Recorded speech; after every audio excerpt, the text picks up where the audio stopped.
കത്തിക്കാൻ. ഗുരു ഇരിക്കുമ്പം ശിഷ്യൻ കയറി പറയാൻ പാടില്ലെന്ന് പറഞ്ഞുകൊണ്ട് പ്രിയമുള്ളവരെ, മഹാത്മാഗാന്ധിയെക്കുറിച്ച് ഇത്തരത്തിലുള്ള ചർച്ച സംഘടിപ്പിക്കാൻ സാഹിതി ശ്രമിച്ചതിൽ വളരെയധികം സന്തോഷം. ഗാന്ധിജിയെക്കുറിച്ച് ഞാൻ അധികം സംസാരിക്കുന്നില്ല. ഏതാണ്ട് 10 മിനിറ്റ് ഞാൻ എടുക്കുന്നുള്ളൂ. ഗാന്ധിജിയെ നമുക്ക് എളുപ്പം വരയ്ക്കാൻ പറ്റും, ഗാന്ധിജിയെ നമുക്ക് പഠിക്കാൻ പറ്റും, പക്ഷേ ഗാന്ധിജിയെ നമുക്ക് നമ്മുടെ ജീവിതത്തിൽ പ്രാവർത്തികമാക്കാൻ പറ്റില്ല. ഇവിടെ നമ്മൾ ഗാന്ധിയൻ എന്നൊക്കെ പറയുമ്പോൾ ഞാൻ എൻ്റെ സുഹൃത്തുക്കൾ ചിലപ്പോൾ എന്നെ ഗാന്ധിയനായ ശ്രീമാനൊക്കെ പറയും. അപ്പോൾ ഞാൻ ഞെട്ടിപ്പോകും. കാരണം ഞാൻ 20% ഗാന്ധിയനേ ഉള്ളൂ, വെറും 20%. കാരണം വെച്ചാൽ എൻ്റെ ഷർട്ടും മുണ്ടും ഞാൻ നനയ്ക്കുന്നു, തേക്കുന്നു, ഒഴിച്ചു, ബാക്കിയൊന്നുമില്ല. അപ്പോൾ 20% ഞാൻ ഗാന്ധിയനുള്ളൂ. അതെ. അപ്പോൾ ഗാന്ധിയൻ എന്ന് പറയുമ്പോൾ ഒരാൾക്കും ഗാന്ധിയനാകാൻ കഴിയില്ല ഗാന്ധിജി ഒഴിച്ച്. അതാണ് എൻ്റെ യാഥാർത്ഥ്യം. ഇവിടെ ഇന്നത്തെ ഈ രാഷ്ട്രീയത്തിൽ എന്തുകൊണ്ട് ഗാന്ധിജി കൂടുതൽ പ്രസക്തനാകുന്നൊരു ചോദ്യമുണ്ട്. ഞാൻ ഗാന്ധിജി എന്ന് പറയുമ്പം എനിക്ക് മുമ്പ് സംസാരിച്ച ഡേവിസ് ഗാന്ധി എന്ന് പറയുക. കാരണം ഞാൻ എന്തുകൊണ്ട് ഗാന്ധിജി എന്ന് പറയുന്ന കാരണം എന്താണെന്ന് വെച്ചാൽ, ഞാൻ കോൺഗ്രസ്സുകാരനും കോൺഗ്രസ്സാണ് കോൺഗ്രസ് ഉണ്ടാക്കിയത് ഗാന്ധിജിയാണെന്നും ഒരു പഠനം നമ്മുടെ ഉണ്ട്. നേരെ മറിച്ച് കമ്മ്യൂണിസ്റ്റ് ചിന്താധിക്കാർ ഗാന്ധിജിയെ അംഗീകരിച്ചപ്പോൾ കാലം കുറേ മാറിപ്പോയി. ഡേവിസിനെ കുറിച്ചല്ലോ പറയണേ, കാലം മാറിപ്പോയി. അപ്പോൾ ഗാന്ധിജി എന്ന് പറയുന്നത് ഇന്ന് നമ്മുടെ രാജ്യത്ത് ഗാന്ധിജിയെ ഭയക്കുന്നവരുണ്ട്, ഗാന്ധിജിയെ സ്വീകരിക്കുന്നവരുണ്ട്. ഗാന്ധിജിയെ ഭയക്കുന്നത് എന്തുകൊണ്ടാണെന്ന് വെച്ചാൽ, ഗാന്ധിജി എന്നുള്ള ആ ഒരു ബിംബത്തെ ഒരിക്കലും മാച്ചു കളയാൻ പറ്റില്ല മനസ്സിൽ നിന്ന് എന്നുള്ളതുകൊണ്ടാണ്. ഭയത്തിൽ നിന്നും മുക്തി ആഗ്രഹിക്കുന്നവർ ഇന്ന് ഗാന്ധിജിയിലേക്ക് കൂടുതൽ ആകർഷിക്കപ്പെടുകയും ചെയ്യുന്നു. ഇന്ത്യൻ രാഷ്ട്രീയത്തിൽ ഇന്നുണ്ടായിട്ടുള്ള മാറ്റത്തിൽ ഭയവിഹ്വലരായ ഒരുപാട് പേര് ഗാന്ധിജിയിലേക്ക് മടങ്ങുകയാണ്. ഇന്ന് ഗാന്ധിജിയെക്കുറിച്ച് ഞാനിത് പറയുന്നത് രാഷ്ട്രീയം കടന്നു വരുന്നെങ്കിൽ അത് അർത്ഥവത്തായി പറയുന്നതാണെന്ന് നിങ്ങൾ ശ്രദ്ധിക്കണം.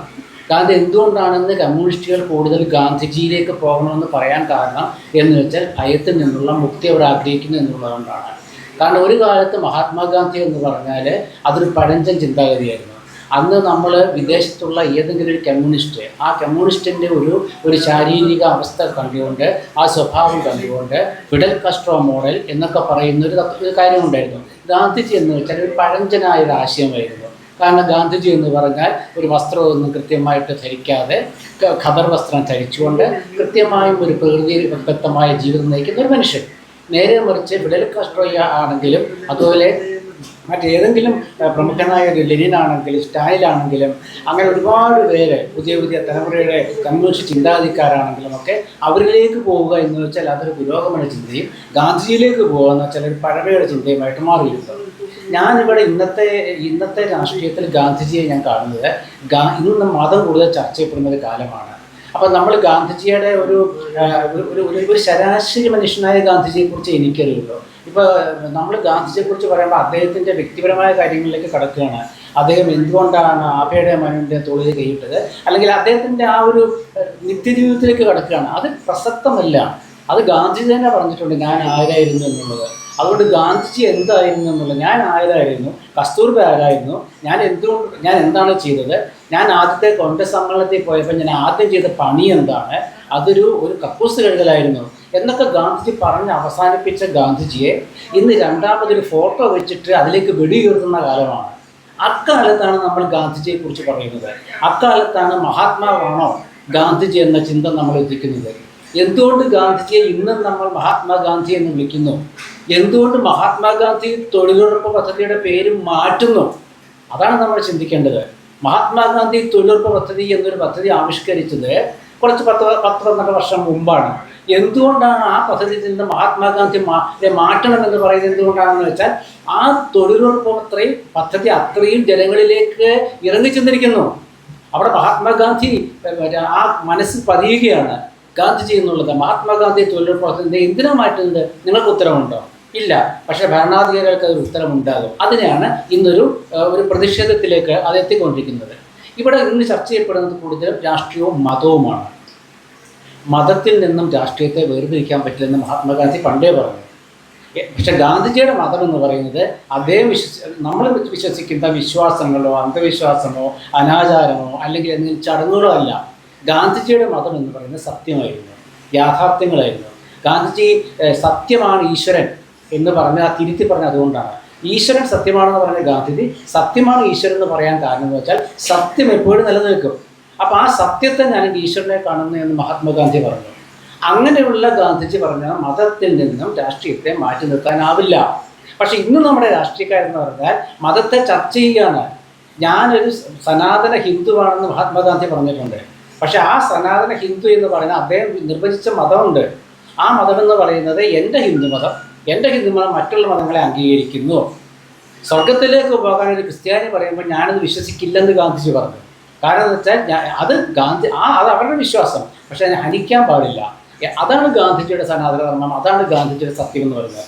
അവിടെ ആ രാഷ്ട്രീയവും മതവും ഇന്ന് കൂട്ടിക്കുഴഞ്ഞ് നിൽക്കുമ്പോൾ എന്തിനാണ് മതത്തെ രാഷ്ട്രീയത്തിൽ നിന്ന് വേർതിരിക്കുന്ന ഒരു ചോദ്യം വരും. ഇന്നിപ്പോൾ നമ്മൾ മതത്തെക്കുറിച്ചോ ജാതിയെക്കുറിച്ചോ പറയുമ്പോൾ മതവും ജാതിയും പറഞ്ഞില്ലെങ്കിലാണ് അത് പുരോഗമനം എന്ന് പറയുന്നത്. അതെന്തിനാണത്? ഞാനൊരു ഹിന്ദുവാണെന്നും എൻ്റെ ജാതി ഇന്നതാണെന്നും പറഞ്ഞുകൊണ്ട് ഏതെങ്കിലും ഫോറത്തിൽ ഒപ്പിട്ട് കൊടുക്കുന്ന ഒരു മനുഷ്യർ ഒരു വിഭാഗമാണ് നമ്മൾ ജാതിയും മതവും എന്ന് പറയുന്നത് ഗാന്ധിജി തന്നെ പറഞ്ഞിട്ടുണ്ട്. അതെന്തെങ്കിലും ആനുകൂല്യം കിട്ടാൻ വേണ്ടി പറയുന്നതാണ്. രാഷ്ട്രീയക്കാരനാണെങ്കിൽ ഇന്ന മതത്തിൻ്റെ പേരിൽ ഒരു സ്ഥാനാർത്ഥിത്വം കിട്ടാൻ വേണ്ടി പറയുന്നതാണ് എന്ന രീതിയിലേക്ക് പഴയ കാലത്ത് ഗാന്ധിജി പറഞ്ഞു വെച്ചിട്ടുണ്ട്. അപ്പം അതൊക്കെ പറയുമ്പോൾ ഗാന്ധിജിയും നമ്മുടെ നിത്യവും തമ്മിലുള്ള ബന്ധം അവസാനിക്കുന്നില്ല. അതുകൊണ്ടാണ് ഞാൻ പറഞ്ഞത് ഗാന്ധിജി എളുപ്പം വരയ്ക്കാം. ഒരു ചെറിയ തലയുടെ മുട്ടയും ഒരു വലിയ കോഴിമുട്ടയുടെ മുട്ടയും ഒരു കയ്യും ഒരു വടിയും കാണിച്ച മഹാത്മാഗാന്ധിയായി. ഒരു കണ്ണട വെച്ചിട്ട് ആ കണ്ണടയുടെ തൊട്ട് ഒരു വെറും കണ്ണട, ഒരു പഴയകാല കണ്ണട വെറുതെ വരച്ചിട്ടാൽ ഇത് ആരാന്ന് ചോദിച്ചാൽ മഹാത്മാഗാന്ധി എന്ന് പറയും. ലോകത്തിൽ ഒരു രാഷ്ട്രീയ നേതാവിൻ്റെയും മുഖം ഇങ്ങനെ വരയ്ക്കാൻ പറ്റില്ല ഒരു കണ്ണട വെച്ചുകൊണ്ട്. സ്വച്ഛ ഭാരത മിഷന്റെ അടയാളം ഒരു കണ്ണടയും മാത്രമല്ലേ ഉള്ളൂ. മഹാത്മാഗാന്ധിയെ വരയ്ക്കണമെങ്കിൽ ഒരു കണ്ണട വരച്ചാൽ മതി. നമ്മുടെ നാട്ടിൽ ഏത് രാഷ്ട്രീയ നേതാവിനെ കുറിച്ചാണ് അങ്ങനെ അടയാളം കൊണ്ട് തീർച്ചപ്പെടുത്താൻ പറ്റുക? അപ്പം അത്രയും നമ്മുടെ മനസ്സിലേക്ക് മഹാത്മാഗാന്ധി വരുമ്പോൾ ഈ മനസ്സിൽ നിന്ന് മഹാത്മാഗാന്ധിയെ പറിച്ച് കളയേണ്ട ഒരു ഘട്ടത്തിലേക്ക് നമ്മൾ എത്തിയെന്ന് ചിലർക്ക് തോന്നുകയാണ്. പക്ഷെ പറ്റില്ല. കാരണം ഗാന്ധിജിയിലേക്ക് മടങ്ങൂ എന്ന് പണ്ട് ഒരുപാട് പേര് പറഞ്ഞപ്പോൾ ഗാന്ധിജിയിലേക്ക് മടങ്ങേണ്ട കാര്യമില്ല, സോഷ്യലിസ്റ്റുകളാണ് വലുത് എന്നൊക്കെ പറയുന്നൊരു കാലമുണ്ടായിരുന്നു. സോഷ്യലിസ്റ്റുകൾ പറയുന്നത് ഗാന്ധിജി പറയുന്ന ഒന്നാണ്. പക്ഷെ സോഷ്യലിസ്റ്റുകൾ അവരുടെ അസമത്വം സ്ഥാപിക്കാനായിട്ട് വേറെ ഏതെങ്കിലും രീതിയിൽ ഒരുപാട് കാര്യങ്ങൾ ഏത് രീതിയിലാണെങ്കിലും നടപ്പാക്കണം എന്നുള്ളതാണ്. പക്ഷെ മഹാത്മാഗാന്ധിയുടെ സോഷ്യലിസ്റ്റ് നടപ്പാൻ അങ്ങനെ ആയിരുന്നില്ല. അതുകൊണ്ടാണ് അദ്ദേഹം ഇന്ന് നമ്മൾ പറയുന്ന പല പദ്ധതികളും അക്കാലത്ത് ആവിഷ്കരിച്ചത്. തൊഴിലധിഷ്ഠിത വിദ്യാഭ്യാസത്തെക്കുറിച്ച് ഇന്ന് നയ്യത്തലയെക്കുറിച്ച് പറഞ്ഞല്ലോ. തൊഴിലധിഷ്ഠിത വിദ്യാഭ്യാസം ആദ്യം പറഞ്ഞത് മഹാത്മാഗാന്ധി എത്ര വർഷം മുമ്പാണ്. അദ്ദേഹം പറഞ്ഞതെന്ന് വെച്ചാൽ നിങ്ങൾക്ക് തൊഴിൽ ചെയ്ത് നിങ്ങൾ പഠിക്കുമ്പോൾ നിങ്ങൾ തൊഴിൽ ചെയ്താൽ നിങ്ങൾ ഉണ്ടാക്കുന്ന ഉൽപ്പന്നങ്ങൾ കൊണ്ട് മറ്റേ കമ്പോളത്തിൽ വിറ്റിട്ട പണം കൊണ്ട് നിങ്ങളുടെ അധ്യാപകന് കൊടുക്കാമെന്നാണ് മഹാത്മാഗാന്ധി പറഞ്ഞത്. ആ തൊഴിലധിഷ്ഠിത വിദ്യാഭ്യാസം നമ്മുടെ നാട്ടിൽ കേരളത്തിൽ തന്നെ അതൊരു കോഴ്സായിട്ട് വന്നിട്ട് വളരെ കുറച്ച് കാലമായിട്ടുള്ളൂ. അപ്പം അതിലേക്ക് നമ്മൾ മടങ്ങുമ്പോൾ പക്ഷെ അങ്ങനെയൊക്കെ നമ്മൾ കൊണ്ടുവരുമ്പോൾ തന്നെ നമ്മൾ ഗാന്ധിജി എന്ന ആ ഒരു മുഖത്തെ മറക്കാൻ ശ്രമിക്കുകയാണ്. മഹാത്മാഗാന്ധിയുടെ ഒരു ചിത്രം വെക്കുക എന്ന് വെച്ചാൽ ആ ചിത്രം പഴയകാലത്ത് വെക്കുന്നത് അതൊരു ദേശസ്നേഹത്തിൻ്റെയും അല്ലെങ്കിൽ തുറന്നു പറഞ്ഞാൽ അതൊരു കോൺഗ്രസ്സുകാരുടെ ഒരു ഭവനങ്ങളിലെ ഒരു നിത്യചിത്രമായിരുന്നു മഹാത്മാഗാന്ധി എന്ന് പറയുന്നത്. മാർക്സും എംഗൽസും ലെനിൻ്റെ ചിത്രങ്ങളാണ് കമ്മ്യൂണിസ്റ്റുകളുടെ ഭവനങ്ങളിൽ ഉണ്ടായിരുന്നത്. അപ്പോൾ എന്തുകൊണ്ടാണ് ഗാന്ധിജിയെ കമ്മ്യൂണിസ്റ്റുകൾ ആദ്യം എതിർത്തതെന്ന് ചോദിച്ചാൽ അന്നവർ ധരിച്ചു ഗാന്ധിജി ശരിയല്ലെന്ന്. പക്ഷെ പിന്നീട് ഇന്നവർ കരുതുന്നു ഗാന്ധിജിയാണ് ശരിയെന്ന്.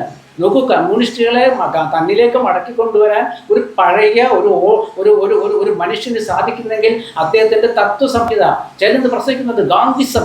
ഗാന്ധിസം ഒരു ഇഷ്ടമില്ലല്ലോ സുഹൃത്തുക്കളെ. നമ്മുടെ നാട്ടിൽ ഗാന്ധിയൻ ചിന്തകളുണ്ട്, ഗാന്ധിയൻ തോട്ട്സ് ഉണ്ട്, മാവോ തോട്ട്സ് ഉണ്ട്. അപ്പോൾ ഗാന്ധിയൻ ചിന്തകൾ എന്ന് പറയുന്നത് ഗാന്ധിജിയുടെ ചിന്തകൾ ലളിതമാണ്. ഗാന്ധിജിയുടെ ചിന്തകൾ ലളിതമാണെന്ന് വെച്ചാൽ നിങ്ങൾക്ക് നിങ്ങളുടെ ആവശ്യങ്ങൾ നേടണമെങ്കിൽ നിങ്ങളൊരു 10 മിനിറ്റ് വെറുതെ ഇരിക്കൂ, അതൊരു സത്യാഗ്രഹമാണ്. നിങ്ങൾ ഓഫീസിൻ്റെ മുമ്പിൽ 1 മണിക്കൂർ ഇരുന്നാൽ പോലീസ് വരും പൊക്കി എടുക്കാനായിട്ട്. എന്തുകൊണ്ടാണ്? ഭയമാണ്. വെറുതെ ഇരിക്കുകയാണ്, മുദ്രാവാക്യം വിളിക്കുന്നില്ല, അല്ലെങ്കിൽ എന്തെങ്കിലും കയ്യിൽ വടിയോ തോക്കോ ഇല്ല. നിങ്ങൾ ആ വാതിലിന് മുമ്പിൽ വെറുതെ ചമ്രപ്പടച്ചിരിക്കുകയാണ്. പക്ഷേ പോലീസ് നിങ്ങളെ കൊണ്ടുപോകുന്നു. എന്തുകൊണ്ടാണ്? കാരണം ആ സമരത്തിൻ്റെ ശക്തി അത്രയാണ്. അപ്പം അങ്ങനെയുള്ള ഒരു സത്യാഗ്രഹം എന്ന് വെച്ചാൽ സത്യത്തെ എപ്പോഴും ആശ്രയിച്ചുകൊണ്ട് ജീവിച്ച ഒരു മഹാത്മാവാണ് മഹാത്മാഗാന്ധി എന്ന് പറയുന്നത്. അദ്ദേഹത്തിൻ്റെ രാഷ്ട്രീയ ചിന്തകളുണ്ട്, അദ്ദേഹത്തിൻ്റെ ഈശ്വര ചിന്തകളുണ്ട്. അദ്ദേഹം കൈവെക്കാത്ത ഒരു മേഖലയുമില്ല. തൊഴിലാളി ബന്ധം, മുതലാളി ബന്ധം, വിദ്യാർത്ഥി ബന്ധം, അല്ലെങ്കിൽ സാധാരണ സ്ത്രീ പുരുഷ ബന്ധം, ഇതിൻ്റെ എല്ലാ കാര്യത്തിലും മഹാത്മാഗാന്ധിക്ക് അദ്ദേഹത്തിൻ്റെതായ അചഞ്ചലമായ വിശ്വാസമുണ്ടായിരുന്നു. തെറ്റ് കാണുമ്പോൾ അത് അദ്ദേഹം തിരുത്തുകയും ചെയ്തിരുന്നു. നമ്മുടെ താജ്മഹലിനെ കുറിച്ച് മഹാത്മാഗാന്ധിക്ക് താജ്മഹൽ എന്ന് പറഞ്ഞാൽ ഏറ്റവും രമ്യഹർമ്മ്യമാണ് നമ്മുടെ മുമ്പിൽ. ഒരു മഹാരാജാവ് അദ്ദേഹത്തിൻ്റെ പത്നിയുടെ ഭാര്യയുടെ ഓർമ്മയ്ക്ക് നിർമ്മിച്ച ഒരു സൗന്ദര്യ കുടീരമാണ്. മഹാത്മാഗാന്ധി പറയുന്നത് അതൊരു നിർമ്മിതിയാണ്, അതൊരു സാധാരണ നിർമ്മിതിയാണ്. അത് നിർബന്ധിച്ച ഒരാളെ കൊണ്ട് പണിയിപ്പിക്കുകയാണ്. നോക്കൂ, അങ്ങനെ നിർബന്ധിച്ച ഒരാളെ കൊണ്ട് പണിയിപ്പിക്കുന്ന ഒരു സൗന്ദര്യവും അതല്ലാതെ പ്രകൃതിദത്തമായ സൗന്ദര്യവും രണ്ടും ഗാന്ധിജി യോജിക്കുന്നുണ്ട്. ഞാൻ അതൊക്കെ ഒന്ന് ഓടിച്ചു പറയുന്നേ ഉള്ളൂ, സമയത്തിൻ്റെ കുറവുണ്ട്. അപ്പം അങ്ങനെ വരുമ്പോൾ നമ്മൾ ഈ ഗാന്ധിജിയിലേക്ക് ഗാന്ധിയൻ ചിന്തകൾ ഇന്ന് പ്രസക്തമാണെന്ന് പറയാത്ത ഒരാളുമില്ല. ഗാന്ധിയൻ ചിന്തകൾ പ്രസക്തമാണെന്ന് ഗാന്ധിജിയെ വിമർശിക്കുന്നവരും പറയുന്നുണ്ട്. ഗാന്ധിജിയെ മറ്റേ ഫോട്ടോ വെച്ച് വെടിവെച്ച് കൊല്ലുന്ന ഒരു സംഭവം നമ്മുടെ മറ്റു ചില സംസ്ഥാനങ്ങളുണ്ടായില്ലേ? അങ്ങനത്തെ ഒരു നാട്ടിലെ രാഷ്ട്രപിതാവാണ് മഹാത്മാഗാന്ധി എന്ന് പറയുന്നത്. ഈ രാഷ്ട്രപിതാവ് എന്ന് പറയുമ്പോൾ രാഷ്ട്രത്തിന് അങ്ങനെ ഒരു പിതാവ് ഉണ്ടായത് എന്തുകൊണ്ടാണെന്നുള്ള ചിന്ത പുതിയ തലമുറയിലേക്ക് എത്താതിരിക്കുക എന്നുള്ള ശ്രമം ഇന്ന് നടക്കുകയാണ്. മഹാത്മാഗാന്ധി എന്ന് പറയുമ്പോൾ നമ്മൾ പഴയ കാലത്തോട്ട് ബാപ്പുജി എന്നും ഗാന്ധിജി എന്നും മറ്റേ ബാപ്പു എന്നും അതുപോലെ കുട്ടികളുടെ മുമ്പിൽ ഒരു അപ്പൂപ്പൻ എന്നും ഒക്കെ പറഞ്ഞു കൊടുത്തിരുന്ന ഒരു മുഖമുണ്ട്. ആ മുഖമെന്ന് പറയുന്നത് ഒരു വലിയ രാഷ്ട്രീയ മുഖമാണ്, ഒരു വലിയ പുരോഗമന മുഖമാണ്, ഒരു വലിയ സോഷ്യലിസ്റ്റ് ആശയത്തിൻ്റെ സംഹിതയാണ് മഹാത്മാഗാന്ധിയുടെ മുഖം എന്ന് പറയുന്നത്. പക്ഷേ ആ മുഖത്തിൽ നിന്നുമാണ് കേരളത്തിൽ നിന്നും സാമൂഹ്യ പരിഷ്കരണം നാരായണ ഗുരുവും ചട്ടമ്പി സ്വാമികളും അതുപോലെ തന്നെ മറ്റുള്ളവരൊക്കെ ഇവിടെ സാമൂഹ്യ പരിഷ്കരണ സമരം നടത്തുമ്പോൾ ഗുരുദേവൻ ചർച്ച ചെയ്ത ഒരാൾ ഗാന്ധിജിയാണ്, അല്ലെ ഗാന്ധിജി ചർച്ച ചെയ്ത ഒരാൾ ഗുരുദേവനായിട്ടാണ്. അപ്പം ഇങ്ങനെയുള്ള ആശയ വിനിമയത്തിൻ്റെ ഒരു പാതയിലൂടെ സഞ്ചരിച്ച മഹാത്മാഗാന്ധി വർഷം എത്ര കഴിഞ്ഞു? അദ്ദേഹം എഴുതിയ ആത്മകഥയുടെ ഏറ്റവും കൂടുതൽ മലയാളത്തിൽ വിറ്റഴിഞ്ഞ പുസ്തകം മഹാത്മാഗാന്ധിയുടെ സത്യാന്വേഷണ പരീക്ഷണങ്ങളാണ്. ഏറ്റവും കൂടുതൽ ലോകത്ത് വിറ്റഴിഞ്ഞ പുസ്തകങ്ങളിൽ വലിയ സ്ഥാനമുള്ളത് മഹാത്മാഗാന്ധിയുടെ ആത്മകഥയ്ക്കാണ്. പക്ഷേ ആ മഹാത്മാഗാന്ധിയുടെ ആത്മകഥ ഇന്ന് എത്ര പേര് കുട്ടികൾ വായിക്കുന്നു എന്നുള്ളതാണ്. കാരണം ഇന്ന് മഹാത്മാഗാന്ധിയുടെ ആത്മകഥ നിങ്ങൾ വായിക്കുമെന്ന് പറയുമ്പോൾ അതിനെ വക്രീകരിച്ചു കൊണ്ടുവരാനാണ് നമ്മുടെ ചില സുഹൃത്തുക്കൾ ശ്രമിക്കുന്നത്. അതാണ് ചില പുസ്തകങ്ങളൊക്കെ പ്രസിദ്ധീകരിക്കുന്നത്. ഗാന്ധിജിയുടെ നിത്യജീവിതത്തെ നമ്മൾ മാറ്റിവെക്കൂ. ഒരു ശരാശരി മനുഷ്യൻ്റെ ജീവിതത്തിൽ സംഭവിക്കുന്ന കാര്യങ്ങളെ മഹാത്മാഗാന്ധിയുടെ ജീവിതത്തിൽ സംഭവിച്ചിട്ടുള്ളൂ. പക്ഷേ അതിലല്ല, അദ്ദേഹം സ്വാതന്ത്ര്യ സമരത്തിന് നേതൃത്വം കൊടുത്തതും അദ്ദേഹം സ്വാതന്ത്ര്യത്തിന് ശേഷമുണ്ടായ അദ്ദേഹം വിജയിച്ചപ്പോൾ പരാജയപ്പെട്ടു എന്ന് ആണ് എനിക്കത് നെഹ്റു പറഞ്ഞെന്ന് തോന്നുന്നു. അദ്ദേഹം വിജയിച്ച മുഹൂർത്തത്തിൽ അദ്ദേഹം പരാജിതനായി. കാരണം സ്വാതന്ത്ര്യം കിട്ടിയപ്പോൾ അദ്ദേഹം വിജയിച്ചു, പക്ഷെ ആ നിമിഷത്തിൽ അദ്ദേഹം പരാജയപ്പെട്ടു. ഇന്ത്യ വിഭജിക്കപ്പെട്ടു. അദ്ദേഹത്തിൻ്റെ യാത്രകൾ, സമാധാനത്തിന് വേണ്ടിയുള്ള യാത്രകളൊക്കെ, അങ്ങനെ അധികാര രാഷ്ട്രീയവും അതുപോലെ നമ്മുടെ അഹിംസ രാഷ്ട്രീയവും അക്രമത്തിനെതിരായ ചിന്തകളും ഒക്കെ കൊണ്ടുവന്ന ഒരു മനുഷ്യൻ, ഇന്ത്യയെ സ്വാതന്ത്ര്യത്തിലേക്ക് നയിച്ച ഒരു മനുഷ്യൻ എന്ന് പറയുമ്പോൾ ആ സ്വാതന്ത്ര്യത്തിലേക്ക് നയിച്ച ഒരു മനുഷ്യൻ്റെ ഓർമ്മകളെ എന്തുകൊണ്ട് ഇന്ന് ഭയപ്പെടുന്നു എന്നൊരു ചിന്തയുണ്ട്. പക്ഷെ ആ ഓർമ്മകളെ ഭയപ്പെടുത്തുന്നു എന്ന കാലത്ത് നമുക്ക് ആ ഓർമ്മ തിരിച്ചു കിട്ടണം എന്ന് ഒരു വിഭാഗം ആളുകൾ പറയുന്നുണ്ട്. അതാണ് ഞാൻ പറഞ്ഞത്, ഭയത്തിൽ നിന്നുള്ള മുക്തി എന്ന്. നമുക്ക് ഭയം ഉണ്ടാകുമ്പോൾ നമ്മളൊരു മുക്തി ആഗ്രഹിക്കുന്നുണ്ട്. ആ മുക്തി നമ്മൾ ഗാന്ധിജിയിലേക്ക് കാണുകയാണ്. ഞാനിത് വളരെ കുറച്ച് കാര്യങ്ങൾ മാത്രമേ ഇതിൽ പറഞ്ഞിട്ടുള്ളൂ. അതിൽ അദ്ദേഹത്തിൻ്റെ ഏറ്റവും ഇന്നെല്ലാവരും ഇപ്പം ഞാനിടുന്ന ഈ ഖദർ വസ്ത്രമാണ്. എന്തുകൊണ്ട് ഞാൻ ഖദർ ധരിക്കുന്നതെന്ന് വെച്ചാൽ, ഞാൻ പഴയ കാലം തൊട്ടേ എൻ്റെ മനസ്സിൽ ഖദർ എന്ന് വെച്ചാൽ ഒരു കോൺഗ്രസിൻ്റെ വസ്ത്രമാണ് ധരിച്ചുകൊണ്ട് ഞാൻ ഖദർ ധരിക്കുന്നു. പക്ഷേ ഇന്ന് ഖദർ ധരിക്കണമെങ്കിൽ വലിയ ബുദ്ധിമുട്ടാണ്. ഇന്ന് നമുക്ക് 400 രൂപയ്ക്ക് ഒരു നല്ല ഷർട്ട് കിട്ടും, ഒരു 400 രൂപയ്ക്ക് ഒരു ജീൻസോ എന്തെങ്കിലും കിട്ടും. അതിപ്പോൾ കീറിയതായാലും കുഴപ്പമില്ല, ഫാഷനായി മാറി. അപ്പോൾ അതുകൊണ്ട് ഖദറിനതല്ല, ഒരു ഖദറിൻ്റെ ഒരു മീറ്റർ തുണിക്ക് 600-700 രൂപയാണ്. ഒരു ഷർട്ട് ധരിക്കേണ്ടി 2-2.5 മീറ്റർ വേണം. എത്ര രൂപയെന്ന് ആലോചിച്ച്. അപ്പോൾ ഗാന്ധിജി എന്തുകൊണ്ടാണ് ഖാദി കൊണ്ടുവന്നത് വെച്ചാൽ, അദ്ദേഹത്തിൻ്റെ ആ ഒരു പറഞ്ഞത് ചർക്ക എന്ന് പറയുന്നത് നമുക്ക് ആരോഗ്യം വരും, നമുക്ക് ഉൽപ്പന്നം ഉണ്ടാക്കാൻ പറ്റും, നമുക്ക് ആ നൂലുതുൽപ്പുണ്ടാക്കാൻ പറ്റും, നമ്മുടെ വസ്ത്രം ധരിക്കാൻ പറ്റും, അത് നെയ്യുന്നാക്കാൻ പണം കിട്ടും. ഇന്നും ഖാദി തൊഴിലാളി രംഗത്ത് എന്തുകൊണ്ട് ഖാദി ധരിക്കുന്നു എന്ന് ചോദിച്ചാൽ, ഞാൻ കോൺഗ്രസ് എന്നുള്ള തമാശക്ക് പറഞ്ഞാണെങ്കിലും ഞാൻ ഇടുന്ന ഈ വസ്ത്രത്തിൻ്റെ പണം ഇത് നെയ്യുന്ന ആൾക്ക് കിട്ടും, നേരിട്ട് കിട്ടും.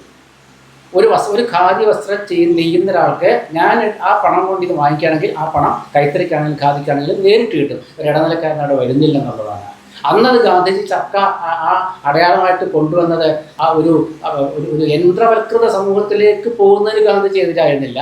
പക്ഷേ ഗാന്ധിജി ഒരു കാര്യം മനസ്സിലാക്കിയിരുന്നു, യന്ത്രത്തിനോട് ആർത്തി അദ്ദേഹം എതിർത്തിരുന്നു. എല്ലാ വ്യവസായങ്ങളും ദേശസൽക്കരിക്കണമെന്ന് ഗാന്ധിജി പറഞ്ഞത് അതുകൊണ്ടാണ്. നമ്മൾ വ്യവസായ കുത്തകളുടെ കയ്യിലേക്ക് പോകുന്നതിന് വരെ ദേശസൽക്കരിക്കണമെന്ന് മഹാത്മാഗാന്ധി പറഞ്ഞത്. അദ്ദേഹം വ്യവസായങ്ങൾക്കെതിരായിരുന്നില്ല, പക്ഷേ ആ വ്യവസായത്തോട് ആർത്തി അദ്ദേഹത്തിന് പിടിച്ചിരുന്നത്. അതുകൊണ്ടാണ് അദ്ദേഹം ഗ്രാമസ്വരാജ്യം, ഇപ്പോൾ ഈ പഞ്ചായത്തി രാജൊക്കെ ഗാന്ധിജി എത്രയോ കാലം മുമ്പ് പറഞ്ഞാണ് അധികാര വികേന്ദ്രീകരണത്തെക്കുറിച്ചൊക്കെ. അധികാരം ഒരു കേന്ദ്രീകരിക്കുക, വ്യാവസായിക താല്പര്യങ്ങൾ കേന്ദ്രീകരിക്കുക, ഇങ്ങനെയൊക്കെ വന്നപ്പോൾ ടാറ്റ, ബിർള, ബൂഷ സമൂഹം എന്ന് പറഞ്ഞൊരു കാലം ഉണ്ടായിരുന്നു. ഡേവിസേ, ഒരു കാലം ഉണ്ടായിരുന്നു. ഇന്നതില്ല. ഇന്ന് ടാറ്റയ്ക്കും ബിർളയ്ക്കും ഓരോ അദാനി വന്നു. ആ അദാനി ഞാൻ സ്വീകരിക്കുകയാണ്. അത് കാലം മാറി, ആ കാലം മാറി. ഇത് ഭൂഷയില്ല, പെറ്റിഭൂഷയില്ല, ഒന്നുമില്ല. ഞാനത് പറയുമ്പോൾ നിങ്ങൾക്ക് രാഷ്ട്രീയം കാണുന്നത് എന്തുകൊണ്ടാണെന്ന് വെച്ചാൽ ഞാൻ അടിമുടി ഒരു രാഷ്ട്രീയ തത്വസംഹിതയിൽ വിശ്വസിച്ചുകൊണ്ട് പ്രവർത്തിക്കുന്ന പക്ഷപാതിയായ പത്രപ്രവർത്തകനായിരുന്നു. ഞാനത് പറയാതിരിക്കാൻ നിവൃത്തി. കാരണം നമ്മളൊരു കാര്യം ഒളിച്ചു വയ്ക്കുമ്പോൾ നമുക്ക് സത്യസന്ധമായി പറയാൻ പറ്റില്ല. അതുകൊണ്ടാണ് ഞാൻ പറഞ്ഞത്, കാര്യങ്ങൾ നമ്മൾ ചിലത് പറയുമ്പോൾ സത്യമായി പോകുന്നത് എന്നിലുള്ള രാഷ്ട്രീയം കൊണ്ടും ഞാൻ ഗാന്ധിയൻ ചിന്തകളിൽ അധിഷ്ഠിതമായിട്ട് പ്രവർത്തിക്കാത്തത് എൻ്റെ ചില ദൗർബല്യം കൊണ്ടുമാണ്. അപ്പോൾ അതുകൊണ്ട് അത്തരം ഒരു ഘട്ടത്തിൽ നമ്മൾ ഗാന്ധിജിയെക്കുറിച്ച് പറയുമ്പോൾ നിങ്ങൾ വെറുതെ ഒന്ന് ഗാന്ധിജിയുടെ ആ സത്യാന്വേഷണ പരീക്ഷണം നിങ്ങൾ വായിക്കണ്ട. ഗാന്ധിജിയെക്കുറിച്ച് ഒരുപാട് പ്രമുഖർ എഴുതിയൊരു പുസ്തകമുണ്ട്, ഗാന്ധി പല കാഴ്ചപ്പാടുകൾ എന്ന് പറഞ്ഞിട്ട്. അപ്പോൾ ആ കാഴ്ചപ്പാടിൽ അവർ ഗാന്ധിജിയെ വിശദീകരിക്കുന്നുണ്ട്. ഒരുപാട് പേര്, ജവഹർലാൽ നെഹ്റുട്ട് ഇങ്ങോട്ട് ഒരുപാട് പേര് ഗാന്ധിജി ആരായിരുന്നു എന്നുള്ളത്. അപ്പോൾ അങ്ങനെ വരുമ്പോൾ ഗാന്ധിജിയോട് നമുക്ക് പ്രേമം കൂടും സുഹൃത്തുക്കളെ, പ്രേമം കൂടും ഗാന്ധിജിയോടെ. കാരണം നിങ്ങൾക്കും നമ്മൾക്കും നല്ല ഒരാൾക്കും ഇന്ത്യയിൽ ഗാന്ധിജിക്ക് ശേഷം അതുപോലെ ജീവിക്കാൻ പറ്റില്ല. ഗാന്ധിജി എന്നാ അങ്ങനെ ജീവിച്ചെന്ന് ആലോചിക്കണം. ഗാന്ധിജി എന്നാണ് അങ്ങനെ ജീവിച്ചത് നിങ്ങൾ ആലോചിക്കണം. ആ കാലത്തേക്ക് ഗാന്ധിജിയിലേക്ക് നമുക്ക് ഗാന്ധിജിയിലേക്ക് മടങ്ങുക എന്ന് പറയുമ്പോൾ മടങ്ങാൻ പറ്റില്ല നമുക്ക്. നമ്മൾ IT യുഗത്തിൽ ജീവിക്കുന്നവരാണ്, മൊബൈൽ യുഗത്തിൽ ജീവിക്കുന്നവരാണ്. പക്ഷെ നമുക്കൊരു കാര്യം പറയാൻ പറ്റും, ഗാന്ധിജിയുടെ സന്ദേശമുണ്ട്, ഗാന്ധിജിയുടെ ചിന്തകളുണ്ട്. ആ ഗാന്ധിജിയുടെ സന്ദേശവും ചിന്തകളും നമുക്ക് പ്രാവർത്തികമാക്കാൻ പറ്റാതെ പോകുന്നത് നമ്മുടെ കുഴപ്പം കൊണ്ടാണ്. കാരണം നമുക്ക് ചില സങ്കല്പങ്ങളുണ്ട്, നമുക്ക് ചില കാര്യങ്ങളുണ്ട്. നമുക്ക് അധികാരം എന്നുള്ളത് നമുക്ക് അത്യാവശ്യമാണ്. രാഷ്ട്രീയക്കാരന് അധികാരം അത്യാവശ്യമാണ്. നേരെ മറിച്ച് ഗാന്ധിയൻ തത്വസംഹിതയിൽ അടിയുറച്ച് വിശ്വസിക്കുന്ന ഒരു പ്രവർത്തകനെ അധികാരത്തിലേക്ക് എത്താൻ കഴിയില്ല. എൻ്റെ സുഹൃത്തുക്കളുണ്ട്, നമ്മുടെ സർവോദയ പ്രസ്ഥാനമായി നടക്കുന്ന ഒരുപാട് സുഹൃത്തുക്കളുണ്ട്. അവർക്കൊന്നും അധികാരത്തിലേക്ക് എത്താൻ കഴിയില്ല. കാരണം അവരെ ആ ഗാന്ധിയൻ ചിന്തകൾ ഇപ്പോഴും ഇങ്ങനെ സ്വപ്നം കണ്ടിരിക്കുന്നവരാണ്. അപ്പോൾ ഗാന്ധി സ്വപ്നം കണ്ടു, ആ സ്വപ്നം സാക്ഷാത്കരിക്കപ്പെട്ടു. പക്ഷേ ആ ഗാന്ധിജിയിലേക്ക് നമ്മളെ കൂടുതൽ അടുക്കാൻ തോന്നുമ്പോൾ ആ ഗാന്ധിജി ചിലരെ ഭയപ്പെടുത്തുന്നുണ്ട്. അതുകൊണ്ടാണ് ഈ പേര് മാറ്റമെന്ന് ഞാൻ നേരത്തെ പറയാൻ കാരണം. അപ്പോൾ കൂടുതലൊന്നും ഞാൻ പറയുന്നില്ല. ഇത്രയും വളരെ കുറച്ച് പോയിട്ടേ എഴുതിക്കൊണ്ടിരുന്ന കാരണം എന്ന് വെച്ചാൽ ഈ ഗാന്ധിജിയെക്കുറിച്ച് പറയുന്ന ഒരുപാട് വിഷയങ്ങളുണ്ടാവും. കാരണം നമുക്ക് വെറുതെ കണ്ണടച്ച് ഗാന്ധിജിയെക്കുറിച്ച് പറയാം. ഞാൻ പറഞ്ഞില്ലേ, ഒരു കണ്ണട വരച്ചാൽ മഹാത്മാഗാന്ധിയായി. പക്ഷേ ആ കണ്ണടയിൽ കൂടി ഗാന്ധിജി എന്ത് കണ്ടു എന്നുള്ളത് നമ്മൾ വരയ്ക്കുന്ന കണ്ണടയിൽ കൂടെ നമുക്ക് കാണാൻ പറ്റുന്നില്ല എന്നുള്ളതാണ് ദുഃഖം.